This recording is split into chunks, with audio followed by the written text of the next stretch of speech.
मेरी अक्सर ये कोशिश होती है कि आपको ऐसी जानकारी प्रदान करूं जिसके बारे में YouTube पे पहले वीडियो ना बनी हो। अगर आप मेरी पहले की वीडियोस देखें तो आप जानेंगे कि जिन टॉपिक्स पे मैंने वीडियोस बनाई हैं उन टॉपिक्स पे YouTube पे या तो वीडियो बनी ही नहीं है या तो बहुत ही ज्यादा रेयर बनी है। और आज की वीडियो में जो आपको जानकारी मिलेगी, इस जानकारी के बारे में भी आपको YouTube पे कोई भी वीडियो नहीं मिलेगी। ईसाई धर्म और यहूदी धर्म दोनों में ही मूसा के 10 हुक्मों को एक्सट्रीमली हाई वैल्यूएबल टीचिंग्स माना जाता है। हम सब ये स्टोरी जानते हैं कि किस तरह से मूसा सिनै पर्वत पर 40 दिनों तक भटकता रहा और फिर कहीं जाकर उसको 10 हुक्म मिले। लेकिन ये स्टोरी हम अक्सर ऊपरी सतह से पढ़कर आगे निकल जाते हैं। लेकिन आज हम इसकी गहराई में उतर जाएंगे और जानेंगे कि आखिर मूसा को 10 कमांडमेंट्स यानी 10 हुक्मनामे किसके द्वारा और किसके जरिए मिले थे। क्या पवित्र आत्मा, क्या कोई हाई रैंक का आर्कएंजल या कोई प्राचीन भविष्यवक्ता या कोई और ही एंटिटी इसमें शामिल है। अब जबकि हम ये बात जानते हैं कि इजरायलियों को 10 हुक्मनामे उस परमेश्वर ने दिए थे जो उन्हें मिस्र से छुड़ा ले आया था, तो चलिए हम बाइबल के हवाले से कुछ आयतों को रीड करते हैं। निर्गमन की पुस्तक चैप्टर 3 और वर्स 13 से 14 तक। मूसा ने परमेश्वर से कहा, जब मैं इजरायलियों के पास जाकर उनसे कहूं कि तुम्हारे पितरों के परमेश्वर ने मुझे तुम्हारे पास भेजा है, तब यदि वे मुझसे पूछें कि उसका क्या नाम है, तब मैं उनको क्या बताऊं। परमेश्वर ने मूसा से कहा, मैं जो हूं सो हूं। फिर उसने कहा, तू इजरायलियों से ये कहना कि जिसका नाम मैं हूं है, उसी ने मुझे तुम्हारे पास भेजा है। यहां ना तो मूसा किसी भविष्यवक्ता से बात कर रहा है, ना मकाइल या जब्राइल जैसे किसी आर्कएंजल से, ना किसी प्रॉफिट या पैगंबर से। यहाँ परमेश्वर शब्द का इस्तेमाल हुआ है, यानी मूसा किसी गॉडली एंटिटी से बात कर रहा है जिसका नाम है मैं हूं, आई एम। चलिए बाइबल का एक और वर्स रीड करते हैं, लेकिन ये वर्स मैं आपके लिए इंग्लिश में रीड करूंगा। एक्सोडस यानी निर्गमन की पुस्तक चैप्टर 20 और verse 2। I am the lord your God who brought you out of Egypt, out of land of slavery. You shall have no other gods before me. यह इस चैप्टर में मूसा को 10 हुक्मनामों को देते हुए हम देख सकते हैं कि मूसा को वही नाम बताया जा रहा है जो नाम उसे परमेश्वर ने तब बताया था जब परमेश्वर ने जलती हुई झाड़ी से मूसा से बात की थी। सो अब जबकि हम ये बात जानते हैं कि इजरायलियों को 10 हुक्मनामे उसी परमेश्वर ने दिए थे जो उन्हें मिस्र से छुड़ा ले आया था, जिसका नाम है मैं हूं यानी आई एम। तो चलिए अब हम देखते हैं कि यह प्रभु आखिर है कौन।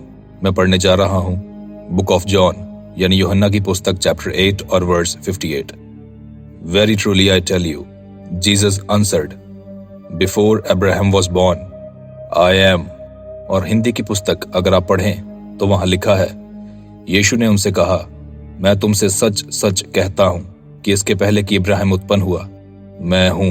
अब कुछ लोग सोच रहे होंगे कि ये एक ग्रामर की मिस्टेक है, क्योंकि ग्रामर के हिसाब से यहां आना चाहिए कि इससे पहले कि इब्राहिम उत्पन्न हुआ मैं था। लेकिन नहीं, यीशु ने यहां जो शब्द इस्तेमाल किया वो है मैं हूं। इसका मतलब क्या है कि मूसा की अगुवाई आखिर कौन कर रहा था? जीसस, जी हां, यीशु मसीह। इसी वर्स यानी आयत की नेक्स्ट आयत में लिखा है कि ये सुनते ही उन्होंने पत्थर उठाए और यीशु को पत्थरों से मार डालने की कोशिश की, क्योंकि वे ये बात जानते थे कि यीशु यहां अपने आप को मूसा का प्रभु होने का दावा कर रहा है, जिसकी सजा मौत थी। पर यीशु तो इजरायलियों के इजिप्ट से निकलने के बहुत साल बाद जन्मा, तो फिर उसने कैसे उनकी अगुवाई की?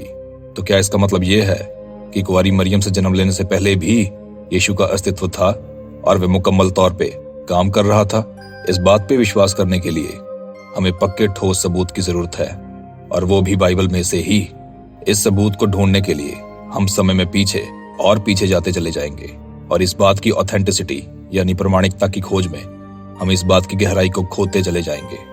आप बस मेरे साथ बने रहिए, आपको बहुत मजा आने वाला है। सबसे पहले मैं आपके सामने पढ़ने जा रहा हूं दानियल की पुस्तक चैप्टर 7 और वर्स 13 से 14 तक। मैंने रात में स्वप्न में देखा, और देखो, मनुष्य के संतान सा कोई आकाश के बादलों समेत आ रहा था और वह उस अति प्राचीन के पास पहुंचा और वे उसके समीप लाए। तब उसको ऐसी प्रभुता, महिमा और राज्य दिया गया कि देश देश और जाति जाति के लोग और भिन्न भिन्न भाषा बोलने वाले सब उसके अधीन हो। उसकी प्रभुता सदा तक अटल और उसका राज्य अविनाशी ठहरा। इस वर्ष में मनुष्य की संतान का शब्द इस्तेमाल किया गया है और हम सब जानते हैं कि मनुष्य का पुत्र और मनुष्य की संतान, ये शब्द बाइबल में यीशु मसीह के लिए ही इस्तेमाल किया जाता है। और यहाँ तक कि यीशु मसीह ने खुद के लिए भी मनुष्य का पुत्र शब्द का इस्तेमाल किया था। हमें इस वर्ष में मनुष्य की संतान को आकाश के बादलों समेत आते हुए भी देखने को मिलता है, जिसकी बात न्यू टेस्टामेंट लूका की पुस्तक चैप्टर 21 और वर्ष 27 में भी की गई है। तब वे मनुष्य के पुत्र को सामर्थ और बड़ी महिमा के साथ बादल पर आते देखेंगे। इसके अलावा मत्ती की पुस्तक चैप्टर 26 और वर्ष 64 में भी ये सेम चीज बताई गई है। यीशु ने उनसे कहा, तूने आप ही कह दिया, वरन मैं तुमसे ये भी कहता हूं कि अब से तुम मनुष्य के पुत्र को सर्वशक्तिमान की दाहिनी ओर बैठे और आकाश के बादलों पर आते देखोगे।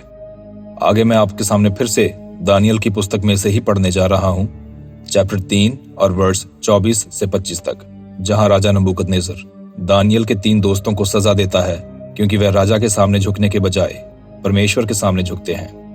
तब नबूकदनेस्सर राजा अचंभित हुआ और घबरा कर उठ खड़ा हुआ और अपने मंत्रियों से पूछने लगा, क्या हमने उस आग में 3 ही पुरुष बंधे हुए नहीं डलवाए? उन्होंने राजा को उत्तर दिया, हाँ राजा, सच बात तो है। फिर उसने कहा, अब मैं देखता हूं कि 4 पुरुष आग के बीच खुले हुए टहल रहे हैं और उनको कुछ भी हानि नहीं पहुंची, और चौथे पुरुष का स्वरूप ईश्वर के पुत्र के सदृश है। ओल्ड टेस्टामेंट की ये दानियल की किताब से पहले या दानियल की पुस्तक से पिछली किताब जो बाइबल में है वह है यहेजकेल की पुस्तक, जिसको इंग्लिश में इज़ेकियल भी कहा जाता है। इस पुस्तक का चैप्टर 1 और वर्ष 25 से 27 तक मैं आपके लिए पढ़ रहा हूं। फिर उनके सिरों के ऊपर जो आकाश मंडल था उसके ऊपर से एक शब्द सुनाई पड़ता था, और जब वे खड़े होते थे तब अपने पंख लटका लेते थे, और जो आकाश मंडल उनके सिरों के ऊपर था उसके ऊपर मानो कुछ नीलम का बना हुआ सिंहासन था। इस सिंहासन के ऊपर मनुष्य के समान कोई दिखाई देता था, और उसकी मानो कमर से लेकर ऊपर की ओर मुझे झलकाया हुआ पीतल सा दिखाई पड़ा, और उसके भीतर और चारों ओर आग सी दिखाई पड़ती थी। फिर उस मनुष्य की कमर से लेकर नीचे की ओर भी मुझे कुछ आग सी दिखाई पड़ती थी, और उसके चारों ओर प्रकाश था। इस वर्ष में यहेजकेल भी यीशु मसीह को देखने की बात कर रहा है। अब जैसा कि मैंने आपसे कहा था कि हम समय में पीछे और पीछे चले जाते जाएंगे, तो अब हम पढ़ेंगे बुक ऑफ इनोक के हवाले से। इनोक नोहा यानी नो नबी का ग्रेट ग्रैंडफादर यानी परदादा था। Book of Enoch chapter 46 verse 1 से 4 तक। और वहां मैंने उसे देखा जो समय से पहले का है, और उसका सिर ऊन के समान उजला था। उसके साथ एक और प्राणी था जिसका रूप मनुष्य का सा था, और उसका मुख पवित्र दूतों में से किसी के समान अनुग्रह से भरा हुआ था। अब ये सारी तो हो गई ओल्ड टेस्टामेंट की किताबें, जहां यीशु मसीह के जन्म से भी पहले नबियों और प्रॉफिट्स के द्वारा यीशु मसीह को देखने का दावा किया जा रहा है। चलिए अब हम समय के उस पायदान में चलते हैं जहां सृष्टि की रचना भी नहीं हुई थी। बुक ऑफ जॉन चैप्टर 1 और वर्स 1 से 4 तक। आदि में वचन था, और वचन परमेश्वर के साथ था, और वचन परमेश्वर था। यही आदि में परमेश्वर के साथ था। सब कुछ उसी के द्वारा उत्पन्न हुआ। जो कुछ उत्पन्न हुआ उसमें से कोई भी वस्तु उसके बिना उत्पन्न न हुई। उसमें जीवन था, और वह जीवन मनुष्य की ज्योति थी। तो इतनी सारी आयतों के हवाले से रीड करने के बाद हमें यह प्रूफ मिल गया है कि कुंवारी मरियम से पैदा होने से पहले भी यीशु मसीह का अस्तित्व मौजूद था, जो कि इजराइलियों को मिस्र से निकाल ले आने के बाद 10 हुक्मनामे प्रदान करता है। लेकिन मैंने आपसे कहा था कि हम इस बात की गहराई को खोलते चले जाएंगे। तो इस विषय में आगे बढ़ते हुए हम पढ़ते हैं यूहन्ना की किताब चैप्टर 8 और वर्स 4 से 9 तक। हे गुरु, ये स्त्री व्यभिचार करती हुई पकड़ी गई है। व्यवस्था में मूसा ने हमें आज्ञा दी है कि ऐसी स्त्रियों को पथरवा करें। सो तू इस स्त्री के विषय में क्या कहता है? उन्होंने उसको परखने के लिए ये बात कही ताकि उस पर दोष लगाने के लिए कोई बात पाए। परंतु यीशु झुककर उंगली से भूमि पर लिखने लगा। जब वे उससे पूछते रहे तो उसने सीधे खड़े होकर उनसे कहा कि तुम में जो निष्पाप हो वही पहले उसको पत्थर मारे, और फिर झुककर भूमि पर उंगली से लिखने लगा।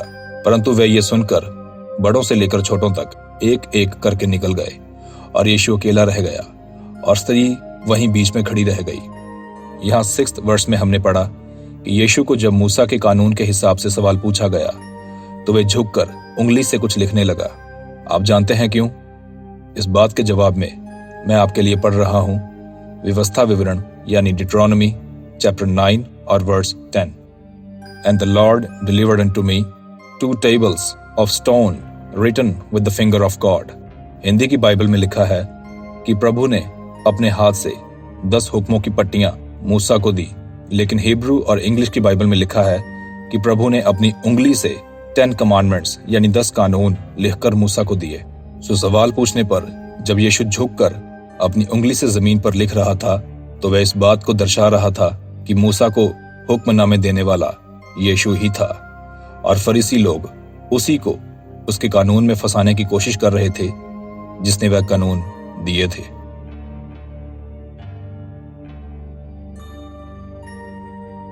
मैं आशा करता हूं कि आज की ये वीडियो आपकी बाइबल की नॉलेज को बढ़ाने में मददगार साबित हुई होगी और यीशु मसीह को जानने में एक नया ही नजरिया आपने हासिल किया होगा।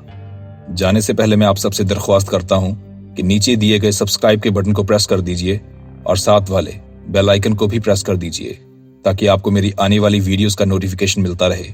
इस वीडियो को अपने सभी जानने वालों के साथ शेयर कर दीजिए ताकि उनको भी बाइबल की नई इन्फॉर्मेशन मिल सके। मैं ऐसे ही इंटरेस्टिंग टॉपिक के साथ आपसे फिर मिलूंगा नेक्स्ट वीडियो में। प्रभु यीशु मसीह के नाम में आप सबको सलाम।